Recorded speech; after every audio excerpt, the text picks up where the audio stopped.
저는 이 감사주일이 오면 뭔지 이렇게 가슴이 답답한 게 있습니다.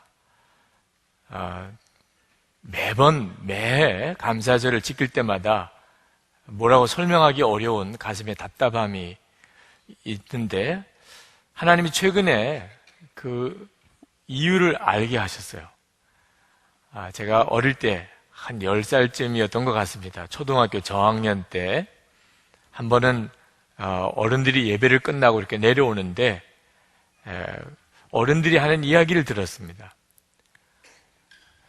이렇게 힘들고 어려운데 불안해서 죽겠는데 무슨 감사주일이야, 무슨 감사헌금이야, 그런 이야기를 하면서 어른들이 예배당에서 이렇게 계단을 타고 내려오면서 하는 이야기를 제가 어린 시절에 들었어요. 아마 추수감사절을 앞두고 아마 추수감사헌금에 대한 광고를 오늘처럼 이렇게 한 주 전에 하였던 모양입니다. 그때 제 마음에 교인들은 이 감사주일이 싫은 모양이구나, 그런 생각이 제 가슴 속에 이렇게 들어왔던 것 같습니다. 맞아요? 여러분, 감사주일이 부담되고 싫습니까? 그런 분들이 있으신 것을 제가 그때 알았어요. 그 다음부터는 그래서 그랬는지 이렇게 감사주일이 되고 특별 감사헌금을 드려야 되는 주일이 오면 제 마음속에 정말 싫어하는 사람, 힘들어하는 사람에게 감사를 강요하는 것 같은 역할을 맡은 것 같은 답답함이 저에게 있는 겁니다. 제 마음속에 있는 답답함의 뿌리가 그랬던 것 같아요. 여러분, 매해마다 감사주일을 지키는 것이 좀 이상하잖아요. 물론 어느 해는 하나님께 정말 감사드리고 싶은 마음이 마음에서부터 우러나오는 때도 있겠고 그런 때도 있겠지요. 그러나 너무 힘들 때도 있잖아요. 한 해를 지냈는데 한 해가 온통 힘들고 어려운 일들만 가득했던 그런 해도 있을 수 있잖아요. 그런 해는 어떻게 감사를 하나님께 드립니까? 그런 생각이 들 수도 있잖아요. 그죠? 그래서 하나님께 그런 기도도 드렸어요. 하나님, 저 정말 목회를 해도 품위 있게 좀 하고 싶어요. 교우들이 감사헌금을 드리는 일에 대해서 이런저런 사정으로 부담스럽게 생각하는데 감사헌금 안 드려도 돼요. 추수감사절에 교회에서 아주 떡을 푸짐하게 만들어 놓을 테니까 마음껏 그냥 드시고 가세요. 이렇게 좀 당당하게 설교하면 얼마나 우아해 보입니까? 목회도 좀 그런 맛으로 할 수 있어야 되지 않겠나, 그런 기도도 드렸던 적이 있었습니다. 근데 하나님의 마음이 그와 같지 않다는 것을 매번 느낍니다. 오늘 감사주일을 앞두고 이 말씀을 여러분에게 꼭 드려야 할 것이 목사로서의 어떤 거룩한 책임감 때문이기도 합니다. 그러나 이건 대단히 중요한 문제입니다. 여러분, 하나님께서 우리의 형편을 모르실까요? 다 아시죠? 알아도 너무 잘 아시죠? 아마 오늘 이 자리에 계신 여러분들 중에 올 한 해 동안에 너무너무 모든 일이 잘 되어서 그냥 마음으로부터 감사가 넘치는 분은 몇 사람이나 되겠습니까? 아마 여기 있는 분들 거의 상당한 분들이 다 힘들고 어려운 한 해를 보냈을 것입니다. 그런데 하나님께서는 분명히 오늘 말씀에서 우리에게 도전하시기를, 모든 하나님의 백성들은 1년에 3번은 반드시 감사절기를 지켜야 한다. 무교절, 첫 열매 드리는 맥주절, 그리고 모든 추수를 다 끝난 추수감사절을 반드시 지키라. 게다가 빈손으로 나오지 말지니라. 하나님 앞에 나올 때 감사헌금을 준비하되 힘을 다하여 하나님 앞에 감사헌금을 드리라고 하나님은 분명히 그렇게 말씀하셨어요. 하나님께서 이렇게 말씀하시는 것이 어떤 때는 하나님답지 않아 보입니다. 하나님께 뭐가 부족한 것이 있으시길래 하나님이 우리에게 특별히 감사헌금이 필요하겠습니까? 여러 가지로 잘 이해가 되지 않고 이 감사절에 대해서 아직도 마음이 안 열리는 분들이 틀림없이 있으실 겁니다. 여러분, 하나님께서 왜 우리에게 감사주의를 지키게 하시는 것일까요? 그것은 우리에게 감사할 이유가 분명히 있기 때문입니다. 항상 그렇습니다. 우리에게 감사할 제목이, 감사할 이유가 언제나 넘칩니다. 근데 우리가 그걸 잘 몰라요. 감사할 그런 은혜를 받고도 감사하지 않는다는 것은 대단히 심각한 일이죠. 그러므로 하나님께서 우리에게 감사절을 두시고 우리가 받은 은혜를 알게 하시는 거죠. 저는 최근에 어느 목사님 남기신 책을 읽었습니다. 그 목사님은 작년에 돌아가셨어요. 저보다 나이가 2살 위이신 분입니다. 목회를 아주 잘하셨어요. 누구나 다 그분이 너무 일찍 돌아가셨다고 아쉬워했습니다. 그분이 돌아가시기 얼마 전에 교우들에게 썼던 글들을 모아서 책을 만들었습니다. 그 책을 우연히 제 서고에서 보았어요. 손이 갔습니다. 그래서 그 책을 며칠 동안 쭉 읽었습니다. 그 목사님이 마지막 어떤 마음이셨을까? 그분은 교우들에게 무슨 글을 남겼을까? 글 하나하나 읽어내려가면서 그분의 그 마지막 순간에 대해서 깊이 공감했습니다. 그분의 글을 읽어보니까 다 감사해요. 구구절절히 감사해요. 모든 글이 다 핵심의 내용은 감사합니다. 감사밖에는 할 게 없는 것 같이 그렇게 느껴졌어요. 사람이 죽을 때가 되면 그러면 어떤 느낌이 들까요? 인생은 어떻게 여겨질까요? 정말 구원받은 사람이라면, 그리고 천국에 가는 하나님의 자녀라면 인생을 돌아보면 다 감사밖에 없어요. 감사할 것밖에 없어요.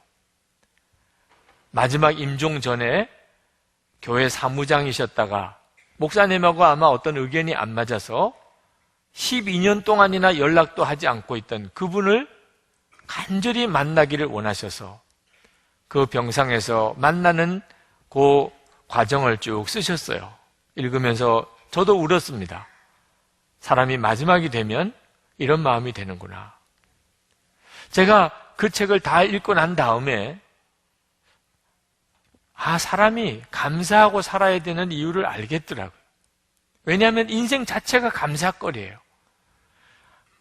여러분, 죽을 때 가서야 그것을 깨닫는 것은 얼마나 억울합니까? 하나님께서 왜 우리에게 감사절을 두셨을까요? 우리는 누리고 받는 은혜가 많습니다. 많아도 너무 많습니다. 그런데 우리는 마음에 감사하지 않고 지내요. 감사하지 않았다는 것 자체가 나중에 얼마나 마음의 아픔으로 다가오는지 모릅니다. 하나님은 은혜를 깨닫고 감사하지 않는 사람에게 더 은혜를 주실 수가 없어요. 오늘 여기 본문 말씀에 보면 15절에 보면 내 하나님 여호와께서 택하신 곳에서 너는 이래 동안 내 하나님 여호와 앞에서 절기를 지키고 내 하나님 여호와께서 내 모든 소출과 내 손으로 행한 모든 일에 복을 주실 것이니 너는 온전히 즐거워할지니라. 하나님께서 우리에게 반드시 감사를 하라고 하시는 이유는 우리에게 복을 주시려고 하심이라고 말씀하셨어요. 여러분, 자녀들에게 왜 감사를 가르치시나요? 우리가 자녀를 길러보면 기가 막힐 때가 있죠. 부모 눈에는 이 아이들이 자라는 것 자체가 감사해요.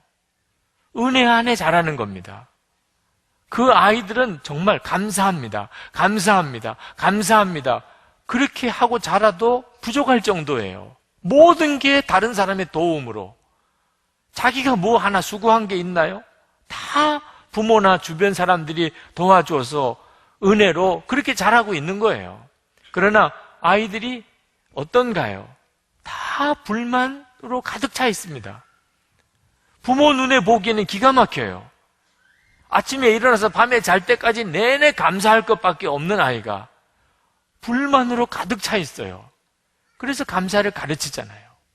누군가로부터 뭔가 좋은 걸 받으면 반드시 감사하라고 그러고, 선생님에게 감사하라고 그러고, 그리고 엎드려 절받기이지만 부모인 자신에게 감사하라고 그렇게 감사를 가르치잖아요. 감사할 줄 모르면 결코 복되지 않다는 것을 부모가 아니까 말입니다. 받은 은혜는 너무 많다는 것을 부모는 아니까. 그러니까 본인은 좀 이해를 못해도 억지로라도 감사를 시키잖아요. 그게 그 아이에게 잘 되는 길이니까. 하나님의 마음도 똑같습니다. 우리가 받은 은혜가 너무 많아요. 그런데 감사하지 않으면 그러면 복을 받을 수가 없습니다. 어느 집사님이 시부모님 모시고 사는데 그 시집을 간 시누이가 둘이 있답니다. 근데 한 시누이는 그렇게 불만이 많아요. 혼수도 적게 해줬다 그러고 부모님이 뭐 해준 거 있냐 그러고 하여튼 이게 친정에 오면 늘 불평불만만 하고 또 한 시누이는 똑같은 배에서 나온 형제인데 어쩌면 그렇게 부모님에게 잘하고 감사하고 싹싹하게 하고 하는지 그렇게 다르더래요. 근데 시어머니가 그 두 딸이 집에 올 때 태도가 다르더래요. 그 불평불만 많은 딸 올 때는 며느리에게 빨리 다 치우라는 거예요. 그 딸 눈에 뜨이지 않게 오면 가져가겠다 그러니까 다 치우라고. 그래서 그 딸 올 때는 집에 뭐 좋은 거 있으면 다 장롱 속에 다 감춰 놓는답니다. 근데 그렇게 감사하고 싹싹하게 하는 딸 올 때는 이제 시집 갈 때, 시댁으로 돌아갈 때 그렇게 뭐 하나라도 더 못 줘서 안타까워하는 것을 보면서 그렇게 참 다르다고 느꼈다는 이야기를 들었습니다.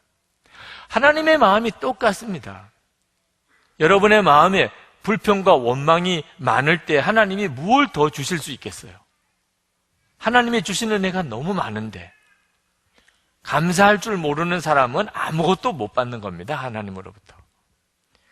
잠언 3장 9절 10절에 내 재물과 내 소산물의 처음 익은 열매로 여호와를 공경하라. 그리하면 내 창고가 가득히 차고 내 즙틀에 새 포도즙이 넘치리라. 고린도후서 9장 6절에 이것이 적게 심는 자는 적게 거두고 많이 심는 자는 많이 거둔다 하는 말이로다.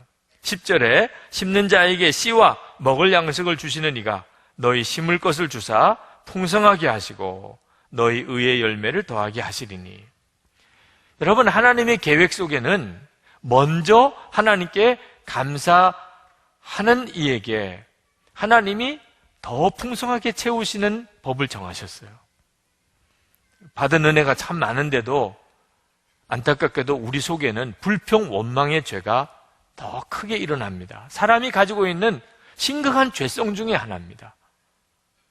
은혜에 대해서 감사하기보다 불평, 원망하는 죄가 우리 속에 있어요.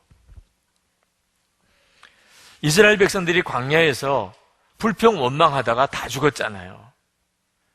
사실 그들은 광야 생활을 했지만 하나님의 기적 속에 살았습니다. 아침에 만나가 내리죠. 이따금 고기 먹으라고 메추라기도 주시죠.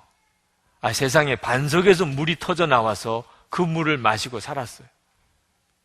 구름 기둥, 불기둥으로 인도해 주시고, 그리고 신발, 여벌 옷 없는데도 40년 동안 신발이 닳지도 않고 그 옷 한 벌로 잘 살았습니다.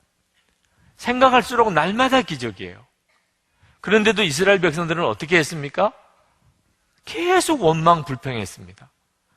불평할 이유를 따지면 한도 없지요. 그러나 하나님의 은혜에 보이는 눈이 열리고 나면 모든 게 감사하단 말입니다. 그래서 고린도전서 10장 10절에 저희 중에 어떤 이들이 원망하다가 멸망시키는 자에게 멸망하였나니 너희는 저희와 같이 원망하지 말라. 원망 불평의 죄에서 하나님이 우리를 건져주시려고 감사절기를 주신 겁니다. 여러분이 이번 추수감사절을 이제 맞이하면서 하나님께서 여러분에게 감사할 제목을 깨닫게 하세요. 여러분이 얼마나 불평, 원망의 죄에 빠져 살았나 하는 것을 알게 하십니다. 거기서 일어나셔야 돼요. 불평, 원망하면 우리는 다 죽습니다. 명심해야 합니다. 사람에게 불평, 원망하는 것 같아도 결국은 하나님께 하는 거예요. 불평, 원망하고 무슨 복을 받겠어요? 우리를 불평, 원망의 수렁에서 하나님이 우리를 건져주시려고 감사절을 주신 겁니다. 어제 새가족 환영회가 열렸는데 저희 교회 최근에 등록에 오신 원로 장로님 한 분이 저하고 같은 테이블에 앉았습니다. 식사를 하시다가 그런 말씀을 하세요. 선한목자교회 부교역자들은 정말 좋겠다는 거예요. 왜 그러시냐고 그랬더니 담임 목사님이 너무 인자하시니까 무슨 야단치시기를 하시겠니? 그러니 이렇게 큰 교회는 보통 담임 목사님이 굉장히 엄하고 또 화도 잘 내고 혼도 잘 내고 그래서 부교육자들이 다 힘들어하게 마련인데 선한목자교회는 목사님 전도사님들이 얼마나 행복하시겠냐고 그런 말씀을 하시더라고요. 제가 아무 말을 못 하겠더라고요. 우리 부목사님 전도사님들이 들으면 다 하늘을 쳐다보면서 하나님은 아시지요? 아마 이럴 것 같아요. 저도 담임 목사로서의 교회를 이렇게 이끌어 가려고 하다 보니까 때때로는 화를 낼 때도 있고 야단을 칠 때도 있습니다. 우리 부목사 전도사님들 아마 힘들 때도 많을 것 같아요. 그런데 하나님께서 저에게 그 장로님 말씀하신 그대로 화를 내서는 안 된다 하는 것에 대해서 저에게 분명한 교훈을 주신 적이 있습니다. 그래서 그때부터 제가 많이 달라졌어요. 우리 목사님, 전도사님들은 인정하기가 어려울지 몰라도 그 전을 몰라서 그렇죠. 네, 그 전. 10년쯤 됐습니다. 그때 어느 전도사님이 일을 정말 엉망으로 하셨어요. 제가 그 전도사님을 대단히 책망했습니다. 화가 너무너무 났어요. 그건 책망할 만한 일이었고 또 담임 목사로서 마땅히 그리 해야 될 일이라고 생각했습니다. 그런데 그 전도사님이 저에게 메일을 보냈어요. 근데 그 메일에 목사님 무서워요 이렇게 썼습니다. 네. 제가 그 전도사님의 메일을 받고 정신이 돌아왔어요. 저는 분명히 책망할 일이라고 생각했고 내가 화가 나는 것이 이유가 있다고 생각했습니다.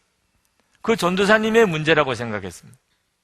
그런데 제가 정신이 번뜩 들면서 그토록 예수님께서 교회를 이끄시기를 제가 그렇게 원하면서도 예수님이 교회를 이끌어가는 분위기가 아니라는 느낌을 받았습니다. 이건 예수님이 이끄시는 분위기가 아니잖아요. 그래서 제가 한 주간 동안을 하나님 앞에 특별 기도 기간을 정하고 기도했습니다. 자, 도대체 이건 어떻게 해야 되는 거죠? 자, 교육자들이 마음에 들지 않을 때, 일을 엉망으로 했을 때, 그럴 때 담임 목사는 어떻게 해야 하는 겁니까?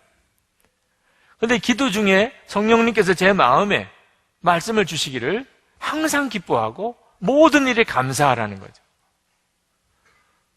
그때 제가 그렇게 질문을 드렸어요.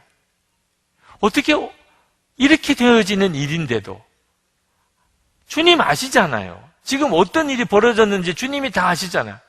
그런데 어떻게 담임 목사가 이런 일이 벌어졌는데도 항상 기뻐하고 범사에 감사할 수 있습니까?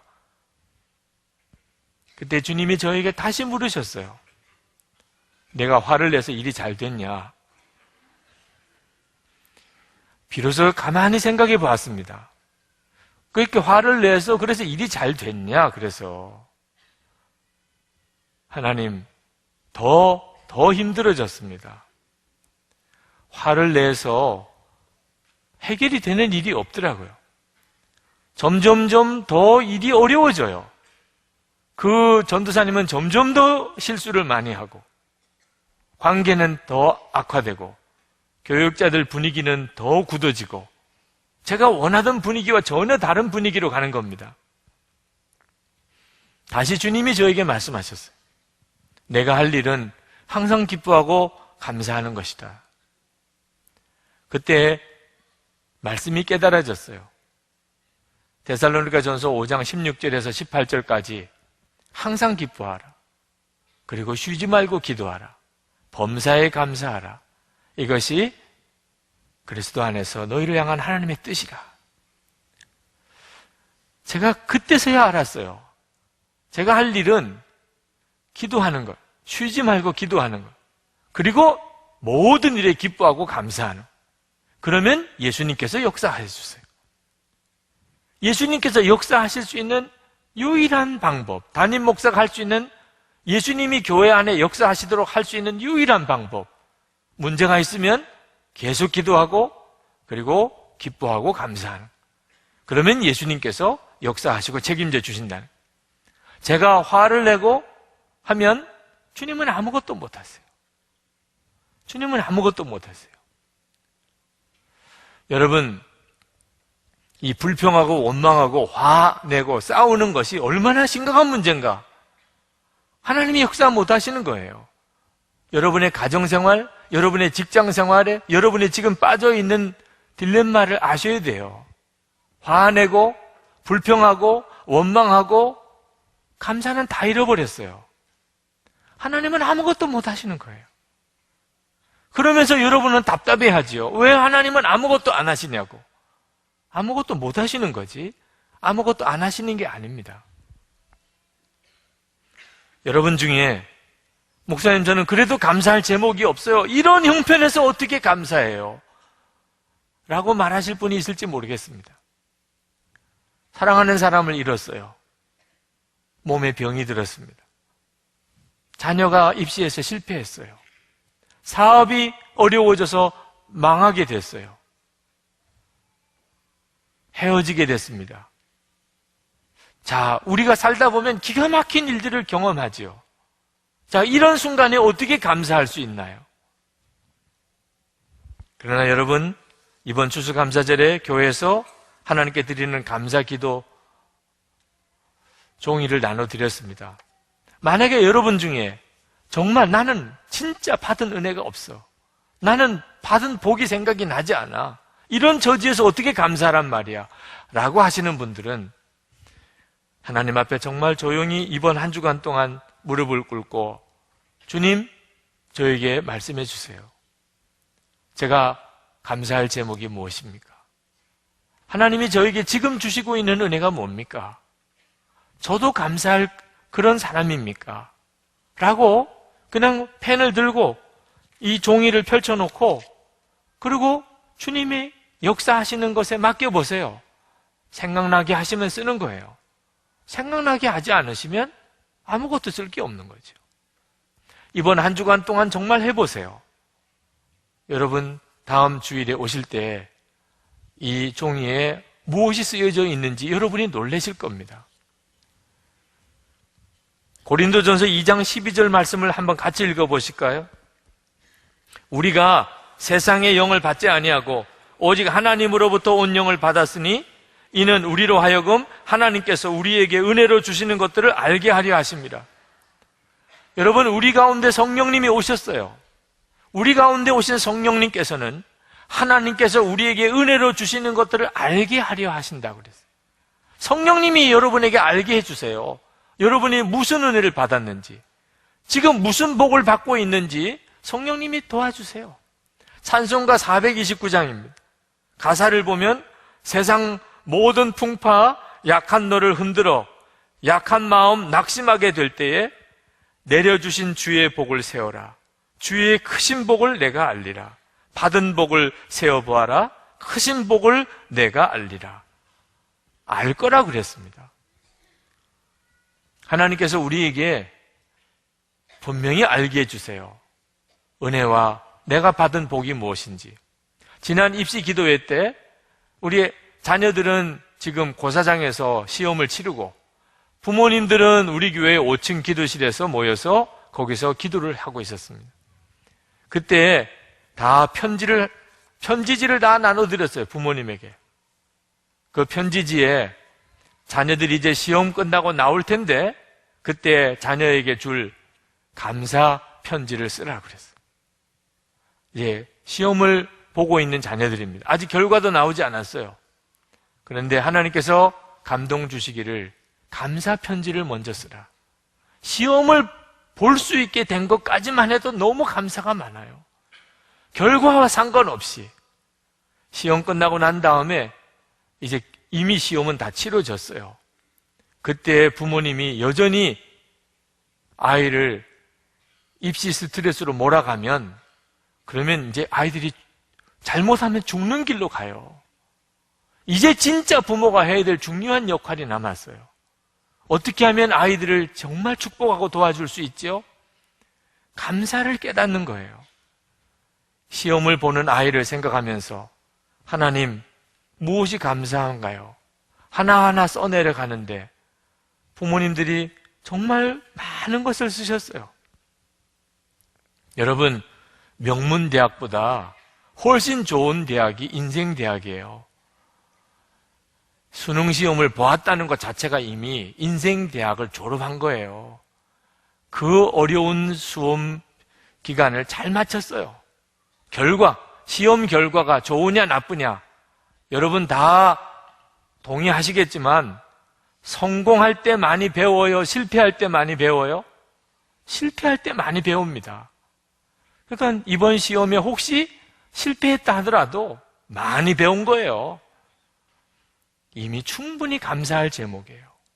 우리 아이들은 이제 인생을 살아갈 매우 귀중한 것을 실제로 경험했어요. 앞으로 어떤 어려움이 올 때 그걸 어떻게 처리해야 될지를 그들은 많이 배웠어요. 너무 감사하죠. 시험을 보았다는 것 자체가 너무 감사한 거예요. 하나님께서 어떤 처지에서도 우리를 살려내실 수 있는데 그것은 감사를 깨닫게 되면 그렇습니다. 그러나 하나님이 이 절기에 우리에게 감사하게 하시는 중요한 또 하나의 이유가 있습니다. 그것은 우리가 하나님께 정말 전심으로 감사할 때 어려운 사람들에게 기쁨이 된다는 겁니다. 14절 말씀을 보실까요?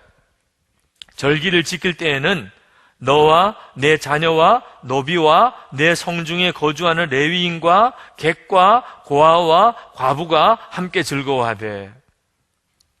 하나님은 추수감사절을 지키게 하면서 하나님에게만 가지고 오라고 하지 않았어요. 하나님은 분명히 빈손으로 오지 말라고 그랬어요. 힘을 다하여 열심히 최선을 다해서 감사헌금을 준비해 오라고 하나님은 그렇게 말씀하셨어요. 그런데 그 의도가 무엇일까 하는 걸 아셔야 합니다. 하나님은 성도들이 하나님께 힘을 다하여 감사 예물을 가지고 오면 그러면 그것을 가지고 어려운 이들이 그것으로 즐거워하게 만드시려고 하는 것입니다. 하나님이 하나님께 제사 제물을 가지고 올 때 레위기 또 신명기에 보면 아주 참 독특한 규정을 두셨어요. 번제로 하나님께 다 태워 바치는 제사일 경우에는 그렇지 않지만 화목제물, 감사제사입니다. 이 화목제물인 경우에는 하나님께 기름 부분을 태워 하나님께 올려 바치고 내장을 태워 올려 바치고 그리고 나머지 고기는 다 나누어 먹게 하셨습니다. 제사를 한 사람들이 다 나누어 먹으라는 거예요. 그러나 그날로 다 먹으라는 거예요. 그날로. 하나님이 왜 그런 규정을 두셨을까요? 왜 제물을 그날 다 먹어야 되나요? 비둘기라든지 이런 너무너무 가난하기 때문에 그런 제물밖에 드리지 못하는 사람인 경우에는 별 문제가 없습니다. 그러나 소를 바친다든지 양을 바친다든지 그런 사람인 경우에는 그날로 그걸 다 먹어야 된다. 이건 정말 어려운 일이죠. 하나님은 그 다음 날 먹으면 안 된다고 그러셨어요. 그러면 그 많은 그 소나 양을 어떻게 다 먹어요? 어려운 사람, 객, 나그네, 과부, 고아 다 불러다가 종들까지 다 함께 먹어야 되는 거죠. 하나님의 마음은 어려운 사람들이 하나님께 드리는 감사의 제물로 다 기뻐하게 하시는 것이 하나님의 뜻이셨어요. 하나님은 추수할 때 이스라엘 백성들, 하나님의 백성이죠. 하나님의 백성들은 추수할 때 철저하게 다 거둬들이면 안 된다고 그러셨어요. 대충 하라는 거예요. 설렁설렁 추수하라는 거. 그래서 많은 것들을 그런 밭에다가 남겨두라는 거.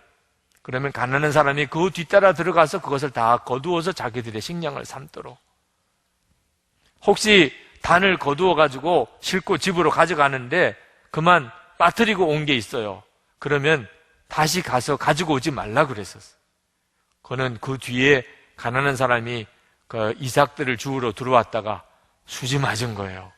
단이 통째로 굴러 들어왔는데 이렇게 하라는 거예요. 감람나무 소출을 뗄 때도, 포도나무에서 포도를 딸 때도 다 철저하게 다 거두지 말라고 그러셨어요. 감사 제사 때는 반드시 기억해야 될 것이 어려운 사람들에게 이것이 기쁨이 되었냐 하는 겁니다. 여러분, 우리가 추수감사절을 지킬 때 이것은 매우 중요한 기준입니다. 우리가 하나님 앞에 힘을 다하여 감사헌금을 하는 것으로 어려운 사람들이 기쁨이 되고, 어려운 사람을 위해서 쓰니까, 어려운 사람들이 기뻐하니까 하나님이 기쁘시고, 그래서 감사하는 자에게 하나님이 더 복을 주시는 것이 바로 감사절기에 하나님의 축복의 계획인 것입니다. 저는 몇 년 전에 추수감사 설교를 준비하다가 이 하나님의 계획을 알았어요. 하나님은 성도들의 감사를 통하여 어려운 사람을 돕고자 하시는구나. 어려운 이들에게 기쁨이 되어야 추수감사는 제대로 된 거구나. 그동안에 우리도 추수감사를 해마다 지켰지만 어려운 사람들에게 기쁨이 되었다고 딱 장담하기가 어렵더라고요. 우리 교회 재정을 다 잘 아는 형편에서 감사절 헌금을 다 어려운 사람을 위해서 흘려보내는 것은 대단히 어려운 결정이었습니다. 그러나 그것이 하나님이 우리를 축복하시는 방법이라는데, 그래서 그렇게 하기로 마음에 정하고 장로님들의 동의를 구했습니다. 장로님들도 다 그 일을 기쁘게 받아주셨어요. 그래서 이제 작년부터는 우리가 드렸던 추수감사헌금을 다 떼어서 재난과 구호비로 다 쓰게 됐습니다. 올해 저는 올 한 해를 지나면서 참 너무 행복했어요. 그것은 예수님과의 관계가 어느 해보다도 더 깊어진 것 때문이기도 하지만 올해 우리 교회에서 어려운 이들을 돕는 일이 그 어느 해보다도 많았습니다. 이유는 작년 추수감사헌금을 완전히 재난구호비로 다 떼어냈기 때문에, 일본에서 지진이 났을 때 우리는 가장 빨리 도울 수가 있었어요. 재난구호비가 있었기 때문입니다. 수해가 났을 때 수해당한 교회를 돕고, 또 강원도에 있는 어려운 교회를 개축해 주는 일 우리가 할 수 있었어요. 추수감사헌금을 다 그 일을 위해서 떼어놓았기 때문입니다. 밥차를 샀지요. 그리고 무료 식당 교회를 우리가 세웠습니다. 지금 계속 거기서 식사를 제공하고 있습니다. 이번 추수감사절 계기로 정말 힘들고 어려운 그런 주택에서 사시는 분들, 말할 수 없이 주거 환경이 어려운 곳에 사시는 분들을 우리가 주택을 다 개조해드리는 일을 시작을 했습니다. 처음에는 재정에 대한 걱정도 있었습니다. 근데 하나님께서 작년도 올해도 하나님께서 재정을 다 채워주셨어요. 살림에 대해서 걱정하지 않게 해주셨습니다. 제 마음이 기쁜 것이 하나님의 기쁨이라고 생각이 듭니다. 올해도 우리는 추수감사헌금을 합니다. 저는 우리 모두가 다 힘을 다해서 했으면 좋겠습니다. 그리고 이것이 우리 주변에 정말 힘들고 어려운 재난을 당하거나 또는 정말 극빈한 가운데 사시는 분들에게 하나님의 사랑의 통로로 다 쓰여지는 역사가 더 풍성하게 일어났으면 좋겠습니다. 여러분에게 이 시간 잠깐 영상을 보여드리겠습니다.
여러분, 정말 집을 고쳐드리는 일이 그렇게 기쁜 일일까?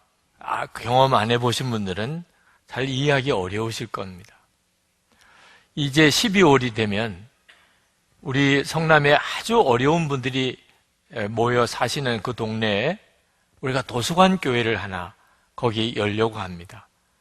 무료 식당 교회를 열면서 그 어려운 이들에게 하루에 한 끼씩이라도 밥을 해드리면서 아이들이 문제라는 걸 알았어요. 공부할 수 있는 여건이 안 됩니다. 초등학교 아이들, 중고등학교 아이들. 그래서 그 아이들이 마음 놓고 자기 집처럼 편안하게 공부할 수 있는 그런 도서관 교회를 이번에 엽니다. 12월에. 또 과외 공부할 수 있는 그 아이들 도와주려고 공부방 교회를 또 하나 이번에 우리가 전적으로 지원을 하게 됩니다. 새 교회, 우리 교육자들에게 모든 생활비를 교회가 다 책임져 드리고 그리고 전적으로 사역만 하시도록 그렇게 시작을 합니다. 한 교회 한 교회씩 더 늘어나게 되리라고 싶습니다. 우리 교회 주변에 어려운 교회들이 많습니다. 교육자 생활이 되지 않아서 교회 문을 닫아야 될 만한 그런 교회도 많습니다. 하나님께서 그 교회들과 다 연합하라고 하셨어요. 여러분, 하나님이 얼마나 기뻐하시는 감사절이 되는가. 그것은 우리가 하나님께 드리는 이 감사를 어떻게 사용하느냐에 달려 있습니다. 어떤 책을 보니까 유명한 심리학자이죠. 레오 버스카글리아 교수가 자기의 책 속에서 어머니 이야기를 하셨습니다. 어느 날 아버지가 집에 오셨는데 파산했다는 이야기를, 정말 충격적인 이야기를 하셨대요. 아버지 사업이 파산을 했습니다. 그때 그 어머니가 그렇게 아끼던 보석 목걸이를 팔았어요. 그리고 그걸 가지고 그날 저녁에 잔치를 벌였습니다. 음식을 잘 준비해서 파티를 열었습니다. 자, 그 일이 나중에 알려지고 난 다음에 어머니가 상당한 비난을 받았습니다. 친척들이나 아는 사람들로부터 너무 철없는 일을 했다고 비난을 받았어요. 근데 그때 그 어머니의 마음은 그날 저녁이야말로 우리 집에 기쁨이 필요한 날이었다는 거예요. 온 가족들이 다 침울해 있고 남편은 완전히 의기소침해 있고 절망하고 있는 그때 우리 집에 기쁨이 오늘처럼 필요한 날이 또 있겠는가. 그래서 그렇게 아끼고 소중하게 여기던 보석 목걸이를 팔고 그 돈으로 파티를 열었어요. 온 집안이 잔치였어요. 그날 그 아버지가 다시 일어날 용기를 얻었어요. 아내가 자기 보석보다도 가족의 기쁨을 더 소중하게 여기는 그 아내의 마음을 읽고 남편이 용기를 얻었어요. 그리고 낙심을 버렸어요. 여러분, 혹시 여러분의 집에 잔치가 필요하지 않습니까? 올 한 해 지내면서 또 내년을 바라보면서 지금 여러분의 집에 어두움의 그림자가 드려져 있지 않나요? 기쁨이 없어요. 우울하고 답답하고 두렵고 불안하고. 여러분 가정 안에 기쁨이 회복되고 감사가 회복되고 하나님 이런 잔치가 필요하지 않나요? 하나님이 왜 우리에게 감사절을 주셨을까요? 여러분, 감사절은 모든 일이 다 잘 될 때 하나님께 드리는 게 아닙니다. 모든 일이 다 어려울 때, 정말 절망이라고 생각할 때, 그때 감사절이 필요한 거예요. 여러분, 기독교 역사를 가만히 살펴보십시오.